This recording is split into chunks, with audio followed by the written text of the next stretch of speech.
sheekh cabdulqaadir aljilaani waxa uu ka mid yahay magacyada had iyo jeer taariikhda islaamka lagu soo qaado oo mar walba la hadal hayo. waana sheekha asaasay dariiqada la yidhahdo adariiqa alqaadiriya oo dariiqooyinka aduruqa suufiya la yidhaahdo ka mid a kuwa ugu waaweyn.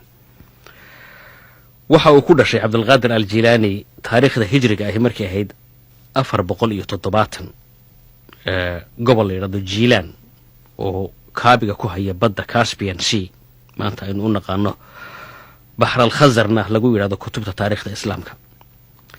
waxaana uu geeriyooday 560 markii taariikhda hijriga ay ahayd oo ku beegmaysa 1166 taariikhda miilaadiga ah. marka qarnigii shanaad ee hijriga ahaa ayuu dhashay. abtirsiyadiisa waxa uu ku arooraa qoyska rasuulka calayhi salaatu wasalaam oo alimaam alxasan bin cali bin abi taalib oo faaduma rasuul ay dhashay ayaa uu ku abtirsadaa. xagga cilmiga marka ay timaado nin caalim ah ayuu ahaa oo madhabtan imaam axmed bin xambaliga ah aad ugu xeel dheer oo mufti ku ah, isla mar ahaantaasna madhabka shaaficiga laftiisa yaqaana oo mufti ku ah oo fatwooyinka ku bixiya. waxaa daba jirtay in isaga maanta aad loogu xasuusan yahay xagga tarbiyadda nafta iyo yani adduunyada inaan laga daba dhicin, had iyo jeer aakhiro laga fikiro, adduunyadana wixii xalaasha ahaa laysku koobo ee aan laga daba tegin waxaa la dhahdo shahawaadka ama nafidoonteeda ah oo laga yaabo in qaarkood marka dambe ay meel adag ku geyeysiiyaan. taa ayaa lagu xasuusan yahay, taa ayaana dadka dariiqadiisa taabacsani ay yidhaahdaan waanu ku mintidaynaa, waanu ku tuntunsanaynaa.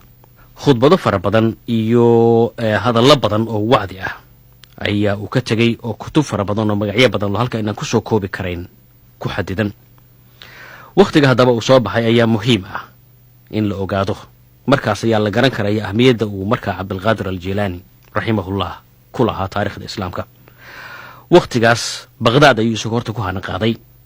baqhdaad markaa waxay ahayd magaalo caasimad ah oo xoolo iyo cilmi iyo adduunyo oo dhammi ay taallo. dadkiina markii yani xoolo fara badan ay gacantooda soo galeen, fasahaadkii batay oo tumashadii badatay oo marmar badan yani waxyaabaha laga sheego aad ku arki karayso uun dhulkan galbeedka maanta. taa ayaa markaa isagu uu ku mintaday dadkii inuu ka soo jiido wacdiyadiisa iyo zuhdiga waxa la yidhahdo oo ah adduunyada inan yani hala joogo ha laga shaqaysto, laakiin qalbiga inana kaaga xidhmin oo waxaad ku fikirto iyo waxaad u mintido iyo waxaad u xuslisaaba adduunyo kale aanay ahaan oonad aakhira ilaawin. dad badan baa markaa duruustiisii ku soo xidhmay oo culimo leh oo dadkii xukunka hayay leh. sidaas ayaa markaas tarbiyata nafs yani nafta rabaynteeda iyo yani jarakuhaynteeda ayaa lagu xasuusanaya.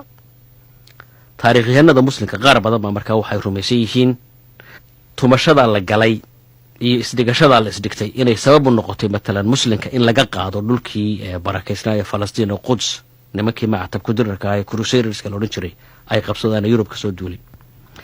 markii dambe dhowr iyo 60 sannadood kadib markii dib looga qabsaday, raggan ka qabsaday waxay yidhahdaan mu'arikhiintaasi waa raggii sharaabay ama qaatay cilmiyadii iyo wacdigii iyo tarbiyaddii uu ka tegay cabdulqaadir aljilaani iyo abu xaamid al-ghazali. waa taarikhyahanada qaar baa sidaa rumaysan. maanta laakiin caalam alislaamiga marka la eego yani afkaar kala duwan oo iskhilaafsan ayaa laga haystaa cabdulqaadir aljilaani. dad baa waxa ay markaa xoogga saareen oo ay ku talax tageen oo ku fogaadeen jacaylkiisa iyo karaamaadka la yidhi waa uu lahaa oo way ka muuqdeen, oo ka tegey waxyaabihii kale ee yani tacaaliimtiisa ka mid ahaa.